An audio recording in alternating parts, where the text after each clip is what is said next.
ভারতের বিপক্ষে বিগ ফাইটের একদিন আগে অনুশীলনের জন্য যখন আইসিসি একাডেমি মাঠে প্রবেশ করছিল লিটন দাসের দল, পাশেই তখন প্র্যাকটিসে ব্যস্ত শ্রীলঙ্কা। যেতে যেতে আর চোখে তাকালেনও টাইগারদের কেউ কেউ। সাইফ, হৃদয়, তানজিদ, মুস্তাফিজদের চোখে তখন লঙ্কার মতোই ভারত বধের স্বপ্ন।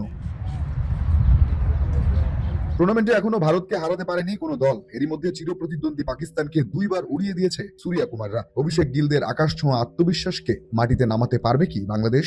Every team have the ability to beat India. প্রতিটি দলেরই ভারতকে হারানোর সামর্থ্য আছে। খেলাটা নির্দিষ্ট দিনে হয়। ভারত ইতোমধ্যে কি করলো সেটা বিবেচ্য নয়। বুধবার 3.5 ঘন্টা সময়ের মধ্যে কি হবে সেটাই আসল। আমরা চেষ্টা করব আমাদের সেরা ক্রিকেট খেলতে। আমরা চেষ্টা করব তাদের ভুল করাতে। এভাবেই জিততে পারি। So that's the way you win games. বড় ম্যাচের আগে অনুশীলনে লিটন দাসের সাইড স্ট্রেইনে টান লাগাটা কিছুটা ভাবালেও দলের সাথে থাকা চিকিৎসক বলেছেন লিটন প্রস্তুত মাঠে নামতে। একাদশে শরীফুল ও শেখ মেহেদীর জায়গায় ফিরতে পারেন তানজিম সাকিব ও রিশাদ হোসেন। তবে টাইগার কোচ সিমন্সের মতে সবচেয়ে বড় শক্তি বিশ্বাস আর momentum. Every game has a hype. অবশ্যই বিশ্বাস থাকতে হবে। আমরা নিজেদের মধ্যে বসেছি, আমাদের মধ্যে যথেষ্ট বিশ্বাস আছে যে আমাদের সুযোগ আছে। আমরা যদি মোমেন্টাম পাই সেটা ধরে সুযোগ কাজে লাগাবো। আমরা ভারতের বিপক্ষে জেতার সুযোগ পাবো। Enjoy the moment and দুবাইয়ের উইকেটে বরুণ, আকসার, কুলদীপদের সামলানো সহজ হবে না। বাড়তি চ্যালেঞ্জ হিসেবে থাকছে এই স্টেডিয়ামের রিং লাইট। অনুশীলনে বাংলাদেশ দলের বাড়তি নজর ক্যাচ কিংবা ফিল্ডিং প্র্যাকটিস।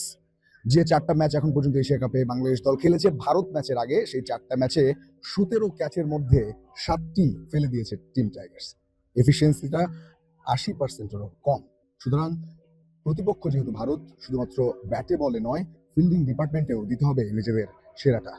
রঞ্জন শান্ত, যমুনা স্পোর্টস, দুবাই, সংযুক্ত আরব আমিরাত। রঞ্জন শান্ত আমাদের সহকর্মী দুবাইতে আছেন এবং রিং অফ ফায়ারের সামনে থেকে তিনি একটা পিটিসি দিচ্ছিলেন, সেটাও আমরা দেখতে পাচ্ছিলাম। আমাদের সহকর্মী রঞ্জন শান্ত ঠিক এই মুহূর্তে আমাদের সঙ্গে যুক্ত হচ্ছেন, লাইভে সরাসরি যুক্ত হচ্ছেন। রঞ্জন, আমি প্রথমত যে বিষয়টা নিয়ে কথা বলতে চাই সেটা হচ্ছে ক্যাচ মিসের জায়গাটা। আপনি বলেছিলেন যে 17টার মধ্যে 7টাই ক্যাচ ড্রপ করেছেন, সেরকম একটা পরিসংখ্যান আপনি দিচ্ছিলেন। রিং অফ ফায়ার সেটাও আরও একটা সমস্যার জায়গায়। এর আগের দিন আমরা দেখলাম যে ইন্ডিয়াও 4টা ক্যাচ ড্রপ করেছে। আমি একটা আর্টিকেল পড়ছিলাম তাদের ফিল্ডিং কোচ দিলীপের, তিনি বলছিলেন যে বিশেষ এক ধরনের প্র্যাকটিস ইন্ডিয়ান টিম করছে রিং অফ ফায়ার থেকে, ডিস্ট্রাকশন থেকে দূরে থাকার জন্য। যে বল যখন উপরে উঠছে তখন তারা প্রথমে একবার পিছন দিকে তাকিয়ে ওই জায়গায় একটা ডিস্ট্রাকশন ক্রিয়েট করে দেন ক্যাচ ধরতে যাচ্ছে। বাংলাদেশ টিমকে কি এরকম কোনো প্র্যাকটিস করতে দেখেছেন কিনা, বা ফিল্ডিং নিয়ে আলটিমেটলি কি ধরনের প্র্যাকটিস করতে দেখেছেন? সামি, ধন্যবাদ। আসলে এই সমস্যাটা তো সবাই ভুগছে এবং ভারতও দীর্ঘদিন ধরে দুবাই ইন্টারন্যাশনালে খেলছে। এর আগে আমরা দেখেছি নারীদের ওয়ার্ল্ড কাপে এই রিং ফায়ার নিয়ে অনেক কথা হয়েছিল যে এখানে ক্যাচ ধরতে সমস্যা রাতে। তো সেই জায়গা নিয়ে সবাই কাজ করে, বিশেষ করে ভারত তো একটু বেশিই করে। বাংলাদেশ সেই জায়গা থেকে একদিন গিয়েছিল মূল মাঠে ফিল্ডিং এর জন্য। একাডেমি মাঠে প্রথমে প্র্যাকটিস করতে এসেছিলেন, সেটা লঙ্কান ম্যাচের আগের দিন যখন একাডেমি মাঠে তারা ওয়ার্ম আপ, সেই সঙ্গে নেট সেশন করে একটা ফিল্ডিং সেশন তারা রেখেছিল দুবাই ইন্টারন্যাশনাল এর মেইন গ্রাউন্ডে। সেদিন খেলা ছিল না এখানে, এবং তারা রাতে ফিল্ডিংটা ওখানে করেছে, স্পেশালি গ্যালিরা সেখানে ছিলেন। তো এটা কাজ করা হয়েছে। তারপর ম্যাচ একটা অন্যরকম নার্ভ কাজ করে এবং ওই সিচুয়েশন ভাবছে, বিশেষ করে ভারতীয় দল থেকে বেশি হাই প্রফেশনাল এবং তাদের চিন্তা ভাবনা থিঙ্ক ট্যাঙ্ক আরো বেশি উন্নত। সেই জন্য তা করছে। তবে বাংলাদেশের একদিনের কথা বলতে পারি, ফিল্ডিং নিয়ে কাজ করেছে আলাদা। রঞ্জন, ইন্ডিয়ার এগেনস্টে ম্যাচ এবং স্ট্র্যাটেজিক্যাল জায়গা থেকে আমরা দেখতে পাচ্ছি যে এক এক ম্যাচে এক এক স্ট্র্যাটেজিতে প্রতিপক্ষ বিবেচনায় টিম সিলেক্ট হচ্ছে। ইন্ডিয়ার সাথে সবচেয়ে সফল বোলার সাম্প্রতিক সময় তানজিম সাকিব।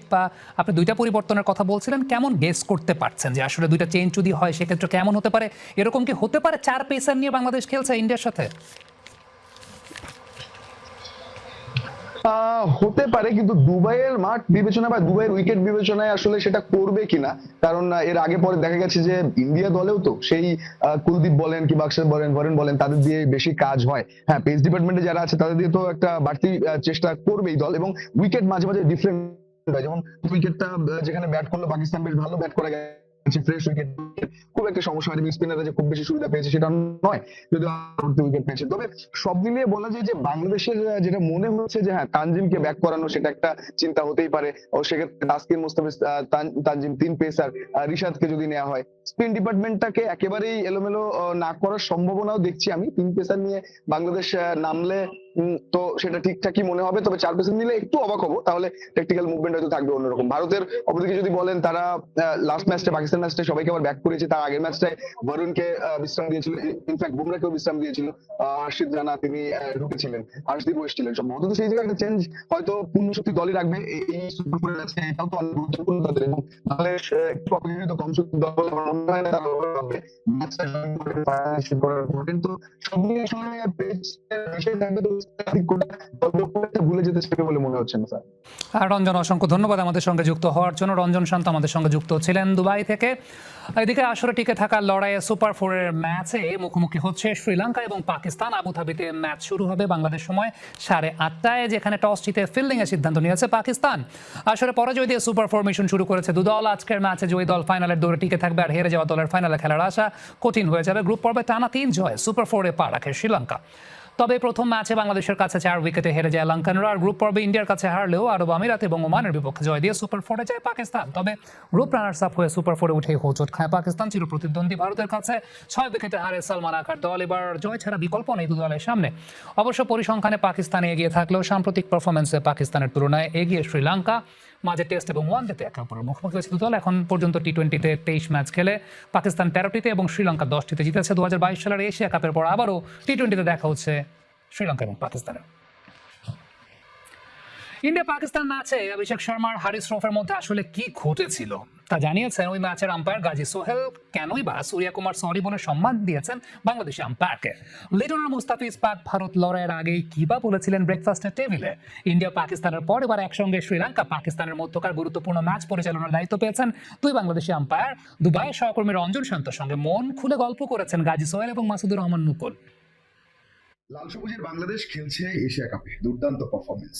তবে বাংলাদেশের পারফরমেন্স আরো আছে। আমার ঠিক এই পাশের ফ্রেমটা দেখলেই বুঝবেন তারাও পারফরমেন্স করছে এশিয়া কাপে এবং তাদের পারফরমেন্সটাও দুর্দান্ত।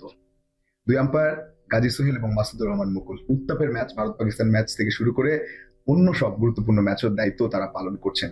কেমন হচ্ছে সবকিছু তাদের সঙ্গে কথা বলবো, একই ফ্রেমে দুইজনকে পেয়ে যাওয়া এটাও একটা দারুণ ভাগ্যের ব্যাপার। প্রথমত গাজী সোহেলের সঙ্গেই আসলে কথা বলে শুরু করতে চাই।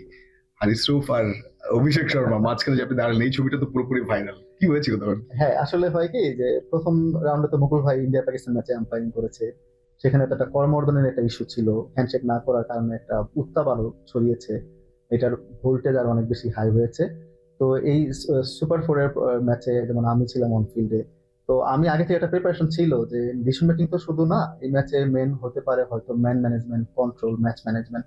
আমি যদি ওই মুহূর্তে ওই সময় যদি মাঝখানে না গিয়ে দুজনকে না সরে দিতাম তাহলে হয়তো আরো বাজে কিছু হতে পারতো। এর আগে পরেও কিছু হচ্ছিল, তো চেষ্টা করেছি যেন কোনো কিছু ওরা না করতে পারে। প্লেয়ারদের সামনে ছিলাম, বিশেষ করে হারিস রুফ আর অভিষেক শর্মা যখন সিঙ্গেল নেওয়ার পর একসাথে হচ্ছিল, তো আমি খুব কাছাকাছি থাকার চেষ্টা করেছি।